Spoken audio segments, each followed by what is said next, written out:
तो देखो आज का टॉपिक है आयोनाइजेशन एनर्जी। तो आयोनाइजेशन एनर्जी किसे बोलेंगे?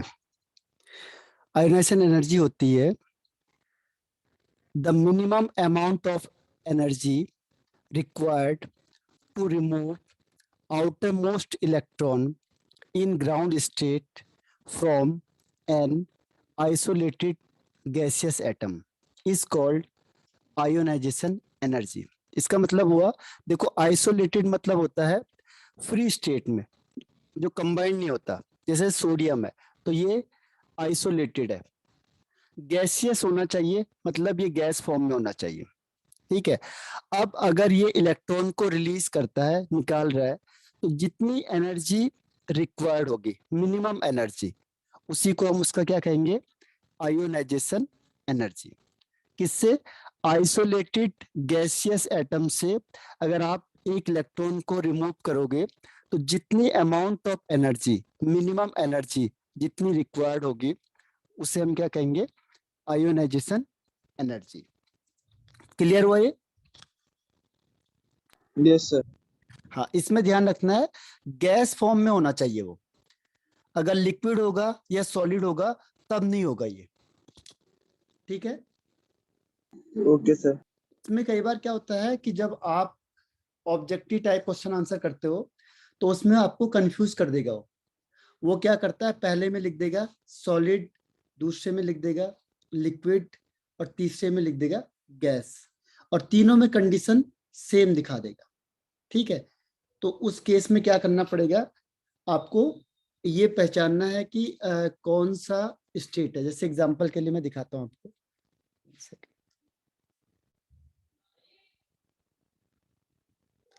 ये एग्जांपल देखो, इसमें लास्ट जो रिएक्शन दिख रही है, इसमें क्या होता है, Na लिखा है पहले, देखो पहले केस में लिखा है गैस माइनस इलेक्ट्रॉन, दूसरे केस में देखो Na लिखा है और लिखा है सॉलिड, और तीसरे केस में देखो, ये देखो पहला केस है जो ये है Na गैस, इलेक्ट्रॉन निकालेगा और Na प्लस बन जाएगा। अगर ये गैस है तो ये एनर्जी जो लगेगी वो आयोनाइजेशन एनर्जी है। सेकेंड केस में देखो इलेक्ट्रॉन निकाल रहा है लेकिन ये सॉलिड है, तो यहाँ पे आयोनाइजेशन एनर्जी नहीं होगी। ये लिक्विड है, देखो Na है, लिक्विड है, अब ये इलेक्ट्रॉन निकाल रहा है तो भी यहाँ पे आयोनाइजेशन एनर्जी नहीं है। ठीक है। तो ionization energy is equal to क्या हो जाएगा, जो गैसेस स्टेट में होता है। गैसेस स्टेट में ये इलेक्ट्रॉन को रिमूव करेगा और Na प्लस बन जाएगा, तो यहाँ पे जो एनर्जी रिक्वायर्ड होगी उसे कहेंगे आयोनाइजेशन एनर्जी। समझ में आया? Yes sir.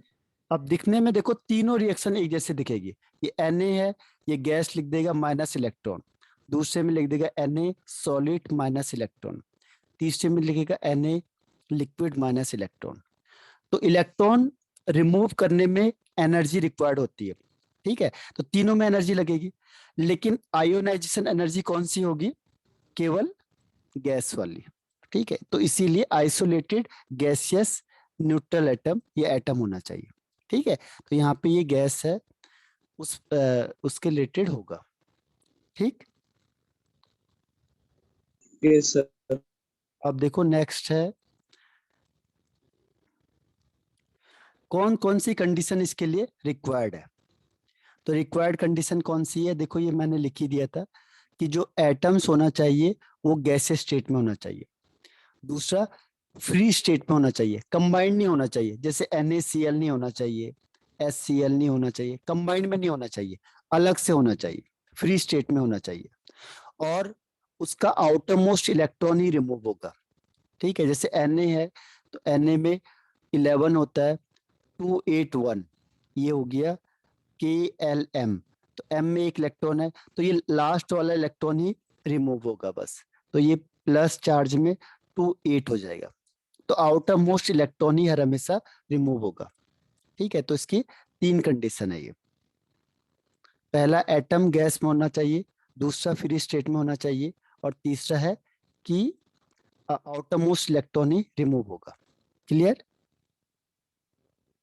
Yes sir. अब देखो एक चीज आती है इसमें, it is also called, it is also called, एक और नाम है इसका, इसको कहते हैं आयोनाइजेशन एंथैल्पी या आयोनाइजेशन पोटेंशियल। तीनों नाम इसी के हैं, आयोनाइजेशन एंथैल्पी, आयोनाइजेशन पोटेंशियल या आयोनाइजेशन एनर्जी, तीनों एक ही नाम है। ठीक है, आयोनाइजेशन एनर्जी, आयोनाइजेशन पोटेंशियल या आयोनाइजेशन एंथैल्पी। ठीक है, तो बुक में अब एंथैल्पी नाम से ज्यादा रखता हो, एनर्जी कम करता है क्योंकि टेक्निकल वर्ड है, तो आयोनाइजेशन एंथैल्पी बुक में लिखा होता है। तो ये तीनों एक ही हैं, एंथैल्पी कह दो, एनर्जी कह दो या पोटेंशियल कह दो। ठीक है, अब देखो Yes, sir. ये है एंडोथर्मिक रिएक्शन। एंडोथर्मिक रिएक्शन का मतलब होता है जिसमें हीट एब्जॉर्ब होती है। अब हम हीट देंगे इसमें इलेक्ट्रॉन निकालने के लिए, तो हीट रिक्वायर्ड होगी, तो हीट रिक्वायर्ड होगी यानी हीट एब्जॉर्ब होगी, तो इसीलिए ये कौन सी रिएक्शन हो गई, एंडोथर्मिक रिएक्शन। ठीक है, तो यहाँ पे हीट रिक्वायर्ड होगी, रिलीज नहीं होगी। क्लियर है? Yes, sir. ओके, अब आता है कौन से फैक्टर हैं जो इससे अफेक्ट करेंगे। उससे पहले सक्सेसिव आयोनाइजेशन एनर्जी को भी हम पढ़ लेंगे। इसकी यूनिट क्या होती है, देखो एनर्जी की यूनिट क्या होती है, जनरली एनर्जी होता है जूल में। ठीक है, जूल एनर्जी होती है, और जूल को हम किसके बेस पे देख सकते हैं, जैसे जूल पर एटम हो गया या पर मोल। ठीक है, पर मोल या पर एटम, किसके बेस पे हम उसे देख रहे हैं। तो इसमें इलेक्ट्रॉन वोल्ट पर एटम भी होता है। इलेक्ट्रॉन वोल्ट होता है जिसकी वैल्यू बहुत कम होती है, जैसे इलेक्ट्रॉन होता है तो उसकी वैल्यू कम होती है, तो इसलिए इलेक्ट्रॉन वोल्ट दे दिया गया इसका नाम। तो इलेक्ट्रॉन वोल्ट पर मोल हो गया, या किलो जूल पर मोल, या फिर किलो कैलोरी पर मोल, या फिर जूल पर मोल या पर एटम, कुछ भी हो सकता है। मेन जूल से है या कैलोरी है, और 1 कैलोरी इज इक्वल टू होता है 4.2 जूल, तो इसको एक दूसरे में कन्वर्ट भी कर सकते हैं। और किलो जूल का मतलब होता है 1000 से मल्टीप्लाई कर दो, 1 kilo joule is equal to 1000 joule. ठीक है, तो ये इसकी यूनिट है। एनर्जी की जो भी यूनिट होगी, joule, calorie, electron volt etcetera. ठीक है, तो ये यूनिट Yes, हो sir. गई। अब नेक्स्ट आता है इसमें सक्सेसिव आयोनाइजेशन एनर्जी। सक्सेसिव का मतलब होता है जब सीक्वेंस इलेक्ट्रॉन निकलते रहेंगे। जैसे एग्जांपल के मैंने कहा एल्युमिनियम है, एल्युमिनियम का एटॉमिक नंबर होता है 13, यानी 2 8 and 3, K L N M। ठीक है, तो एटॉमिक नंबर 23, 283। अब इसमें एक इलेक्ट्रॉन रिलीज होगा, इलेक्ट्रॉन निकाला इसने, तो क्या होगा, Al+ हो जाएगा। तो इसमें जो एनर्जी लगेगी वो फर्स्ट आयोनाइजेशन एनर्जी होगी। फिर इसने क्या किया, Al+ है, फिर उसने दूसरा इलेक्ट्रॉन निकालेगा, तो ये बन जाएगा Al2+, तो इसका आयोनाइजेशन एंथैल्पी सेकंड हो गई, IE2। फिर इसने क्या किया, क्योंकि लास्ट में इसके 3 इलेक्ट्रॉन है, तो ये तीनों को बाहर निकाल सकता है ऑक्टेट कंप्लीट करने के लिए। ये स्टेबल होता है 2 8, इसीलिए एक और इलेक्ट्रॉन ये बाहर निकाल देगा, तो 2+ है, फिर इलेक्ट्रॉन को निकालेगा, माइनस इलेक्ट्रॉन गिव्स Al3+, और इसमें आयोनाइजेशन एनर्जी क्या हो गई, IE3 हो गया। ठीक है, तो इसे कहते हैं सक्सेसिव आयोनाइजेशन एनर्जी, मतलब सीक्वेंस से इलेक्ट्रॉन क्या करते जाना, रिलीज होते जाना, उसे कहते हैं हम सक्सेसिव आयोनाइजेशन एनर्जी। ठीक है, कंटिन्यू इलेक्ट्रॉन निकलते चले जा रहे हैं, पहले एक निकला, फिर दूसरा, फिर तीसरा, तो किसके कितने भी निकल सकते हैं, तो इसे कहेंगे सक्सेसिव आयोनाइजेशन एनर्जी। क्लियर है? Yes, sir. तो इसमें 3 दिखाए हैं आपको, 1 2 एंड 3। तो देखो इसको यहाँ पे माइनस को प्रिफर नहीं करते, इस माइनस को दूसरी साइड ले जाते हैं ताकि वो क्या बन जाए, प्लस में बन जाए। तो ध्यान रखना, इस साइड माइनस होता तो उसने क्या किया, इसको दूसरी साइड ले गया ताकि ये प्लस में दिखाया हमें। एक ही बात है, लेकिन ये ज्यादा अच्छा तरीका है रिप्रेजेंट करने का। ठीक है, Yes, sir. अब हाँ, अब नेक्स्ट आता है किसकी वैल्यू ज्यादा होगी। देखो 1 2 3 किसकी वैल्यू ज्यादा होगी, तो ज्यादा सबसे ज्यादा किसकी वैल्यू होगी, थर्ड की वैल्यू ज्यादा होगी, फिर सेकंड की, और सबसे कम किसकी वैल्यू होगी, फर्स्ट की। First. हाँ, तो तीन जो जो तीसरा इलेक्ट्रॉन निकालेंगे उसमें सबसे ज्यादा एनर्जी लगेगी, फिर सेकंड वाले में, और सबसे कम लगेगी फर्स्ट वाले में। ठीक है, Yes, sir. ओके। अब देखो ऐसा होता क्यों है, 1 2 3 में ऐसा क्यों होगा, देखो उसका रीजन मैं आपको बता देता हूँ।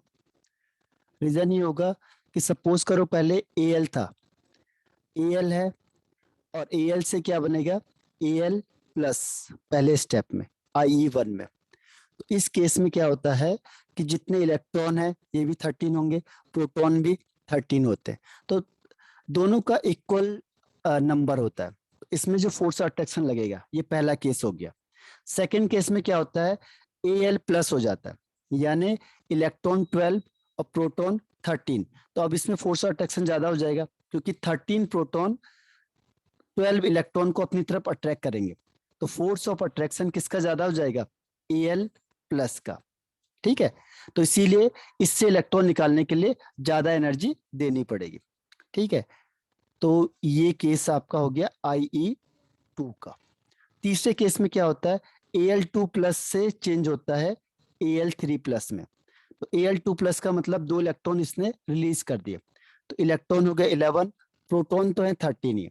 अब 13 प्रोटॉन 11 इलेक्ट्रॉन को अपनी तरफ अट्रैक्ट करेंगे, तो क्या होगा, फोर्स ऑफ अट्रैक्शन और ज्यादा हो जाएगा, तो IE3 है। तो इसमें देखो जो फोर्स ऑफ अट्रैक्शन होगा, फोर्स ऑफ अट्रैक्शन वो सबसे ज्यादा किसका होगा, IE3 का। ठीक है, फोर्स ऑफ अट्रैक्शन सबसे ज्यादा किसका होगा, IE3 का, क्योंकि 13 प्रोटॉन किसे अट्रैक्ट कर रहे हैं, 11 इलेक्ट्रॉन को अट्रैक्ट कर रहे हैं, तो इसमें फोर्स ऑफ अट्रैक्शन ज्यादा होना चाहिए क्योंकि कम इलेक्ट्रॉन है। उसके बाद 13 प्रोटॉन 12 इलेक्ट्रॉन को अपनी तरफ अट्रैक्ट कर रहे हैं, तो ये IE2 हो गया। और सबसे कम कौन हो गया, फर्स्ट वाला, जिसमें 13 प्रोटॉन 13 इलेक्ट्रॉन को अपनी तरफ अट्रैक्ट कर रहे हैं, तो फोर्स ऑफ अट्रैक्शन कम हो जाएगा। ठीक है, तो इसीलिए IE3 की वैल्यू सबसे ज्यादा होगी और IE1 की वैल्यू सबसे कम होगी। ठीक है, Yes, sir. अब देखो, लेकिन हर बार ऐसा होगा, ऐसा नहीं होता। ठीक है, ये डिपेंड करता है इलेक्ट्रॉनिक कॉन्फ़िगरेशन पे। जैसे एक और एग्जांपल है Na का। Na में देखो, पहली बार जब आपने इलेक्ट्रॉन निकाला, ये Na है, तो Na में होता है 281। अब आपने एक इलेक्ट्रॉन निकाला इसका, तो ये बन जाएगा Na प्लस, इसमें एनर्जी लगेगी IE1। अब जब ये Na प्लस हो गया, तो ये हो गया 2 and 8, तो ये नोबल गैस कॉन्फ़िगरेशन जैसा हो गया, नोबल गैस। तो अब इससे इलेक्ट्रॉन निकालना बहुत मुश्किल हो जाएगा। तो अगर आप एनर्जी दोगे तो इसकी एनर्जी बहुत ज्यादा होगी, और ये फिर क्या होगा, Ni2 प्लस हो जाएगा। ठीक है, अब आपने क्या किया, Ni2 प्लस हो गया, तो Ni2 प्लस का मतलब 27। अब इससे इलेक्ट्रॉन निकालोगे आप, तो ये बन जाएगा Ni3 प्लस। इसके लिए जो एनर्जी लगेगी वो I3 होगा, IE3, और इसमें था IE2। तो होता क्या है, अगर मैं ऑर्डर की बात करूंगा, तो ऑर्डर में क्या होगा, जो सेकंड वाला केस है उसमें सबसे ज्यादा एनर्जी यूज होगी। ठीक है, फर्स्ट में सबसे कम, और थर्ड में बीच में होगी। क्यों होगी सेकंड में ज्यादा, बता सकते हो, IE2 की वैल्यू सबसे ज्यादा क्यों होगी। सर क्योंकि उसमें फुल्ली जो 8 होगा उससे खींचनी पड़ेगी। हाँ, जो फुली फिल्ड होता है उसकी स्टेबिलिटी बहुत ज्यादा होती है, तो यस सर। फुली फील्ड से इलेक्ट्रॉन निकालना बहुत मुश्किल है। इसलिए नोबल गैस होते हैं जो, उनसे इलेक्ट्रॉन निकालना बहुत मुश्किल होता है। इसीलिए क्या होगा कि जो इसमें सेकंड ज्यादा है, एनर्जी हाँ, लगेगी। तो सेकंड में सबसे ज्यादा एनर्जी लगेगी, फिर थर्ड में, और लास्ट 1 में, ठीक है। थर्ड में क्यों लगेगी? तो से पहचानेंगे कैसे कि I2 में ज्यादा एनर्जी लगी है I3 में? देखो ये फुली फिल्ड है, नोबल गैस कॉन्फ़िगरेशन है, 10 हो गया ना, ये और इसका ऑक्टेट कंप्लीट है, तो इसमें ज्यादा एनर्जी लगेगी। जो भी फुली फिल्ड होगा या हाफ फिल्ड होगा उसकी एनर्जी ज्यादा लगेगी औरों के कंपैरिजन में, ये फिक्स है। Okay sir. अब देखो नेक्स्ट में आते हैं, अब पूरा कॉन्सेप्ट है फोर्स ऑफ अट्रैक्शन का।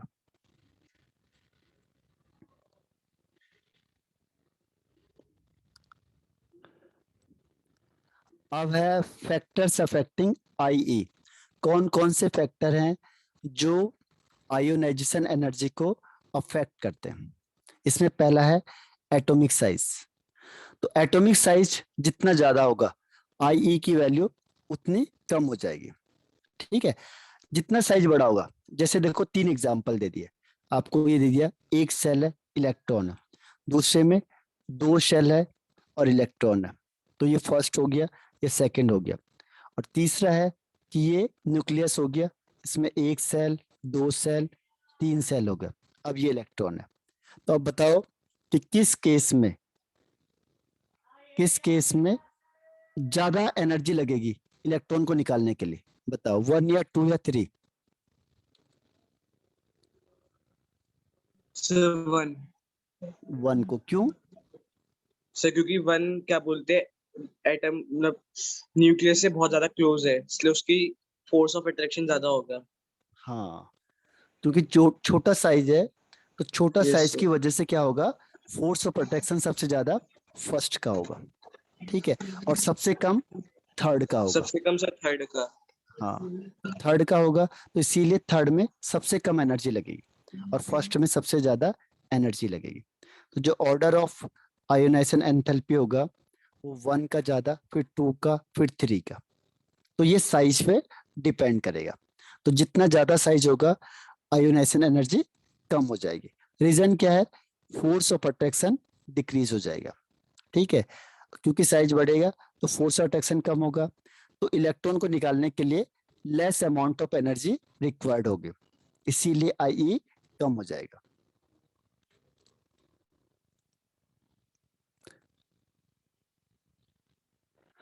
और सेकंड पॉइंट इसमें आता है न्यूक्लियर चार्ज। न्यूक्लियर चार्ज, तो न्यूक्लियर चार्ज का मतलब होता है नंबर ऑफ प्रोटॉन, ठीक है। न्यूक्लियस कितना फोर्स ऑफ अट्रैक्शन लगा रहा है वही उसका न्यूक्लियर चार्ज हो गया। तो nuclear charge means number of proton, जितने प्रोटॉन ज्यादा होंगे इलेक्ट्रॉन के कंपैरिजन में उतना फोर्स ऑफ अट्रैक्शन ज्यादा होगा।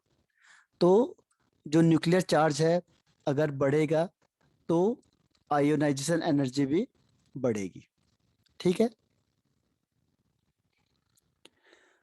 यस इसका सर। एग्जाम्पल है जैसे कार्बन एंड नाइट्रोजन। कार्बन को हटा देते हैं, अभी आगे आ जाएगा, देखो इसमें से ये एग्जाम्पल ही लेते हैं। देखो पहले केस में क्या है, मेन कॉन्सेप्ट क्या है इसका, फोर्स ऑफ अट्रैक्शन का। जो फोर्स ऑफ अट्रैक्शन जितना ज्यादा होगा उतना आयोनाइजेशन एनर्जी बढ़ जाएगी, ठीक है, और large amount of energy required होगी इलेक्ट्रॉन को रिमूव करने के लिए। अब ये एग्जांपल दे दिया इसने, देखो A B C and D, ठीक है। अब इसमें क्या है, इसका nuclear charge means number of proton. Number of proton इसमें 3 है, इसमें 4 है, इसमें 5 है, इसमें 6 है, ठीक है। तो किस केस में आयोनाइजेशन एनर्जी ज्यादा लगेगी? बताओ, ए या बी या सी या डी?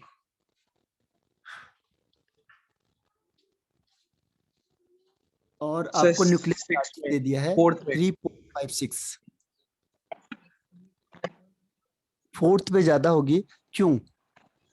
सर क्योंकि नंबर ऑफ प्रोटॉन उसमें ज्यादा है। हाँ, नंबर ऑफ प्रोटॉन जितने ज्यादा होंगे यानी न्यूक्लियर चार्ज जितना ज्यादा होगा उतना फोर्स ऑफ अट्रैक्शन ज्यादा होगा। देखो न्यूक्लियर चार्ज NC मतलब न्यूक्लियर चार्ज। न्यूक्लियर चार्ज जितना ज्यादा होगा उतना फोर्स ऑफ अट्रैक्शन भी ज्यादा होगा। फोर्स ऑफ अट्रैक्शन ज्यादा हो जाएगा तो क्या होगा, इलेक्ट्रॉन को निकालना मुश्किल हो जाएगा या large amount of energy required होगी इलेक्ट्रॉन को रिमूव करने के लिए। ठीक है, Yes, sir. अब आता है next one is effective nuclear charge. Effective nuclear charge, effective का मतलब होता है एक्चुअल में कितना हो रहा है। जैसे आप पढ़ाई कर रहे हो तो वो हो गया न्यूक्लियर चार्ज, ओवरऑल प्रोटॉन कितना फोर्स लगा रहा है। लेकिन एक होता है इफेक्टिव न्यूक्लियर चार्ज, इफेक्टिव मतलब एक्चुअल कितना फोर्स लग रहा है वो इफेक्टिव में गिना जाएगा। ठीक है, एक्चुअल फोर्स कितना लग रहा है वो इफेक्टिव में गिना जाएगा। ठीक है, तो इफेक्टिव में कैसे करेंगे देखो, इसकी डिफाइन क्या होती है पहले, the actual force of attraction, the actual force of attraction experienced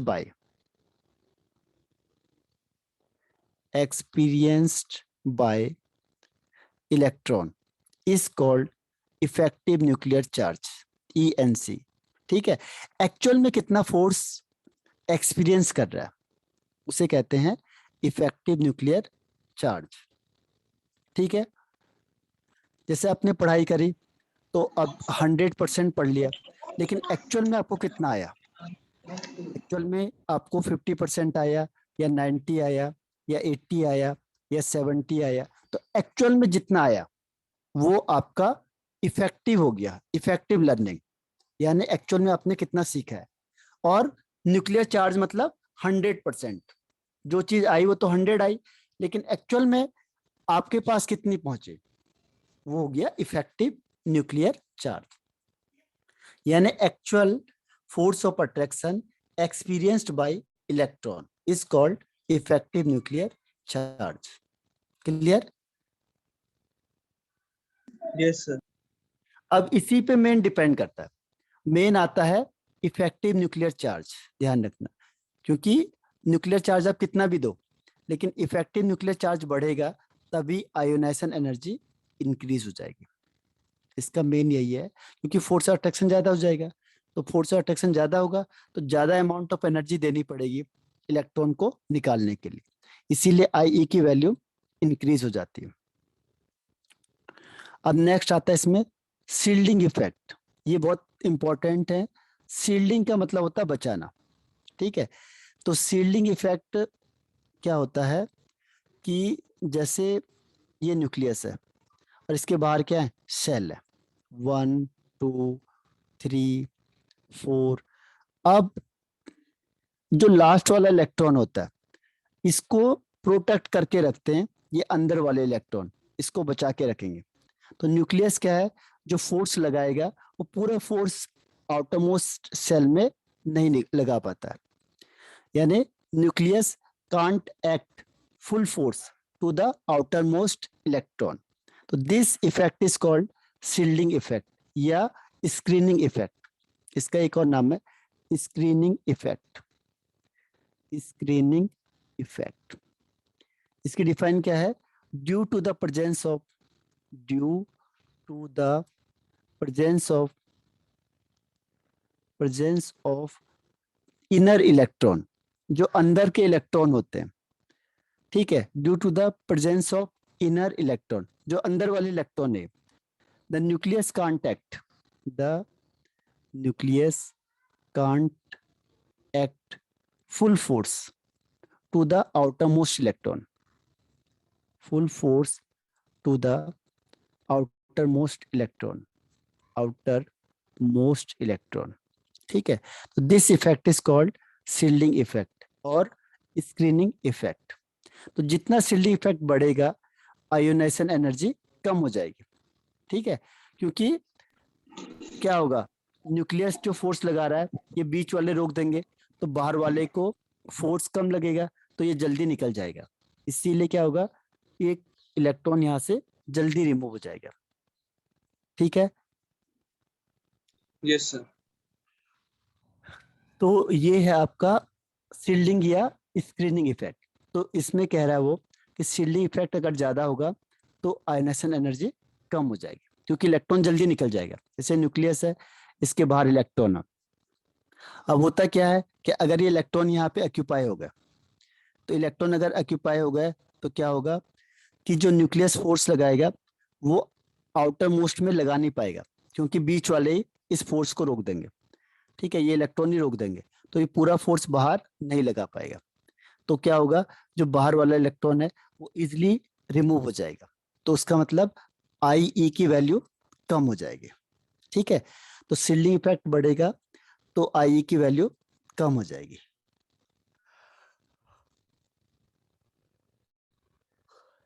clear? Yes sir. ये ऐसे ही जैसे हम लोग बोलते हैं तो बीच में एयर होती है। एयर क्या करती है, हमारे आवाज को रोक देती है, जिससे क्या होता है जैसे जैसे हम आगे बढ़ते हैं जो स्पीड है वॉइस की वो कम हो जाती है। तो यही कह रहा है इसमें, देखो इसमें यही कह रहा है कि जो शील्डिंग इफेक्ट है अगर वो बढ़ता है तो फोर्स ऑफ अट्रैक्शन कम हो जाएगा। ठीक है, तो ये शील्डिंग इफेक्ट क्या होगा, बढ़ेगा तो फोर्स ऑफ अट्रैक्शन डिक्रीज होगा तो आई भी डिक्रीज हो जाएगा। डिग्री। अब आता है इसमें पेनिट्रेटिंग पावर। पेनिट्रेटिंग पावर का मतलब होता है कि कौन पास है और कौन दूर है। ठीक है, ये जैसे न्यूक्लियस है, अब न्यूक्लियस के सबसे पास कौन होगा, एस, फिर पी, फिर डी, फिर एफ। तो सबसे पास में कौन पड़ेगा, एस सबसेल, और सबसे दूर कौन पड़ेगा, एफ। एफ। ठीक है, तो जो सबसे पास पड़ेगा उसमें फोर्स ऑफ अट्रैक्शन सबसे ज्यादा होगा, तो उससे इलेक्ट्रॉन को निकालना मुश्किल हो जाएगा।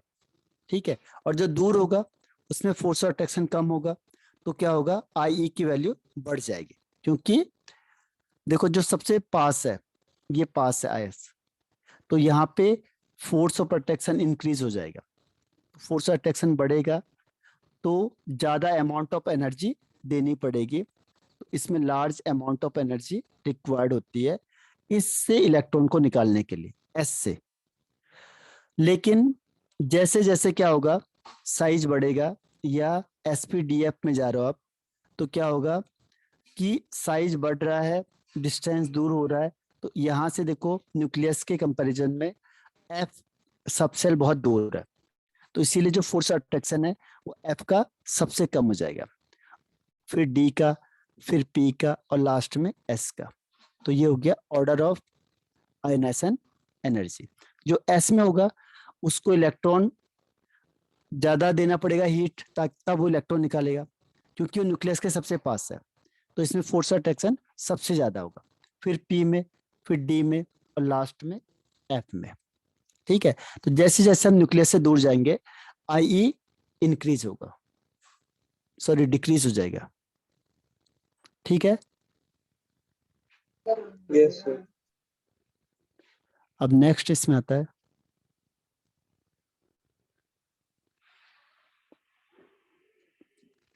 इसमें जो एक आंसर अफेक्ट करता है वो करता है half field and fully field.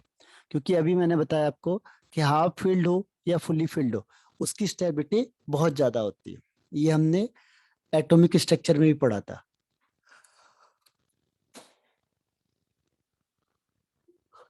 तो यहाँ पे क्या होगा, देखो जो हाफ फील्ड है या फुली फील्ड है उनकी स्टेबिलिटी बहुत ज्यादा होती है, और जब स्टेबल ज्यादा होंगे तो आई ई ज्यादा देना पड़ेगा, तभी इलेक्ट्रॉन रिलीज होगा, अदरवाइज इलेक्ट्रॉन नहीं निकलेगा। ठीक है, तो जो ज्यादा स्टेबल होगा तो क्या होगा, आयनाइजेशन एनर्जी भी ज्यादा देनी पड़ेगी उससे इलेक्ट्रॉन को रिलीज करने के लिए। तो हाफ फील्ड में कौन कौन से देखो, P3 आ गया, या D5 आ गया, या F7 आ गया, और फुली फील्ड में S2, P6, D10, या F14। तो फुली फील्ड में पूरे भरे होंगे या हाफ फील्ड में आधे भरे होंगे। इनकी स्टेबिलिटी ज्यादा होती है औरों के कंपैरिजन में। ठीक है, एक स्टेप के कंपैरिजन में, एक स्टेप में बस।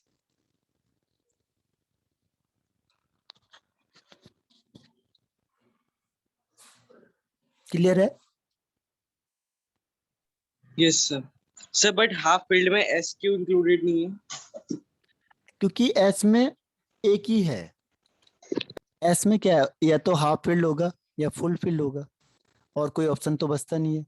अगर एक इलेक्ट्रॉन हो गया तो हम कहेंगे हाफ फील्ड, दो हो गया तो फुली फील्ड, बाकी तो कोई ऑप्शन ही नहीं है ना। इसीलिए एस्ट्रो को भी हम जनरली गिनते नहीं है, वो किसी टाइम में गिन लेते हैं। वरना क्या है, P6 D10 F6 या P3 D5 और F17। ठीक है, यस। क्योंकि एस में ऑप्शन ही नहीं है।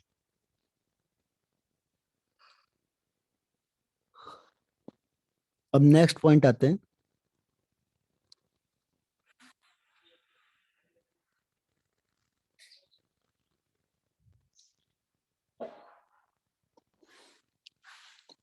ये है देखो, आयनाइजेशन एनर्जी किसके लिए, half field and S2 is greater, ये मैंने आपको बताया था।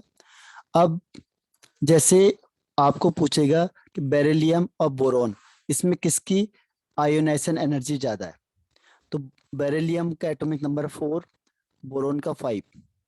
तो 4 का मतलब 1s2 2s2, 5 का मतलब 1s2 2s2 2p1।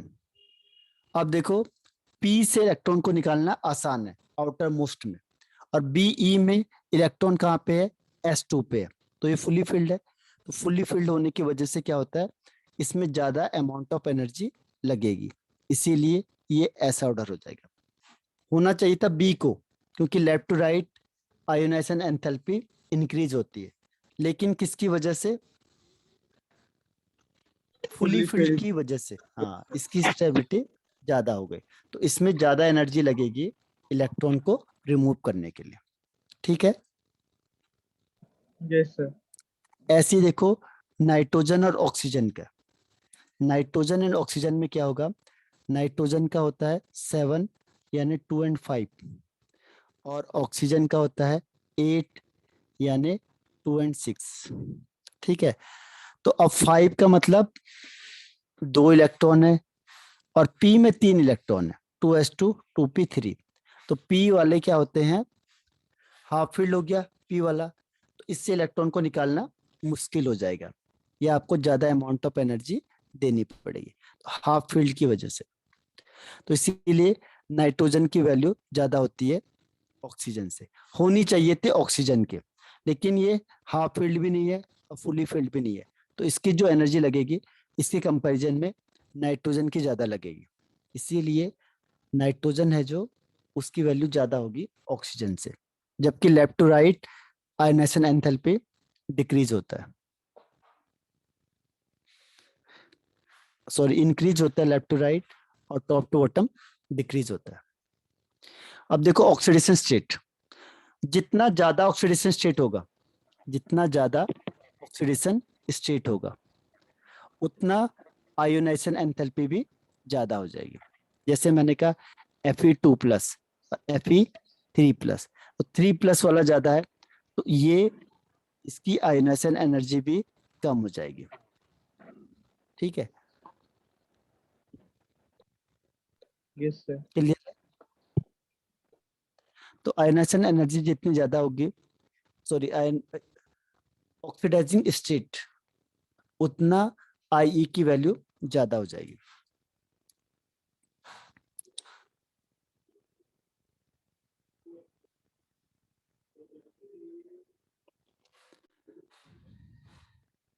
नेक्स्ट है ट्रेंड्स। ट्रेंड में क्या होगा देखो, आपको पता है कि अगर लेफ्ट टू राइट जाएंगे हम, तो साइज सेम रहेगा, साइज नहीं नंबर ऑफ सेल। देखो अगर हम गए लेफ्ट टू राइट, मतलब lithium, beryllium, carbon, nitrogen, oxygen, fluorine and argon.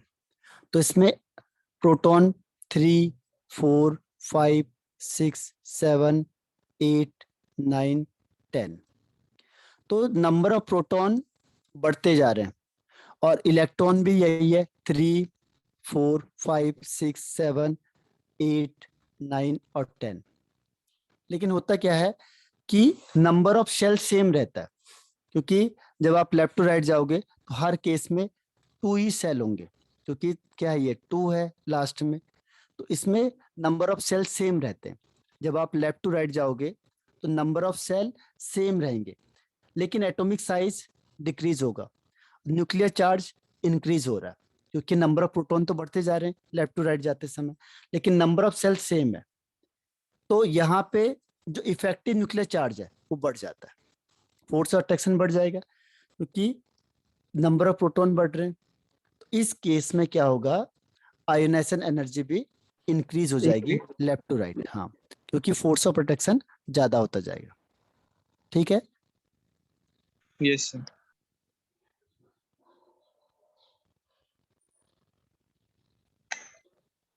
Next point Yes, आता है sir. इसमें, ग्रुप में देखेंगे तो क्या होगा। ग्रुप में, अब ग्रुप मतलब टॉप टू बॉटम, अगर हमने देखा टॉप टू बॉटम तो ये डिक्रीज करेगा। Top to bottom ionization enthalpy decreases, जैसे मैंने कहा लिथियम, सोडियम, पोटेशियम, तो यहाँ पे क्या होगा, 2, 1, 2, 8, 1, 2, 8, 8, 1, इसका 19 होता है, 11 होता है, 3 होता है। तो इस केस में क्या होगा कि जो Atomic size एटॉमिक, increase. हाँ, साइज इंक्रीज हो जाएगा, तो जो इफेक्टिव न्यूक्लियर चार्ज है वो वो डिक्रीज हो decrease हो जाएगा, जाएगा. तो फोर्स अट्रैक्शन कम हो जाएगा, तो इलेक्ट्रॉन को निकालना आसान हो जाएगा। इसीलिए आयोनाइजेशन एंथैल्पी क्या होती है, डिक्रीज हो जाती है। ठीक है, तो टॉप टू बॉटम डिक्रीज होगी और लेफ्ट टू राइट इंक्रीज हो जाएगी। ठीक है, Yes, sir. आप देखो नेक्स्ट इसमें आता है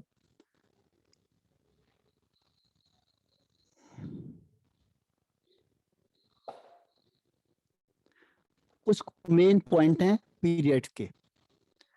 पीरियड में देखो, जैसे मैंने कहा आयोनाइजेशन एंथैल्पी ऑफ, देखो लेफ्ट टू राइट, अभी मैंने आपको कहा कि लेफ्ट टू राइट इंक्रीज होनी चाहिए, तो lithium, beryllium, boron, carbon, nitrogen, oxygen, fluorine and neon. अच्छा, टाइम खत्म हो गया, आपको रिज्वाइन करना है सेम आईडी पे।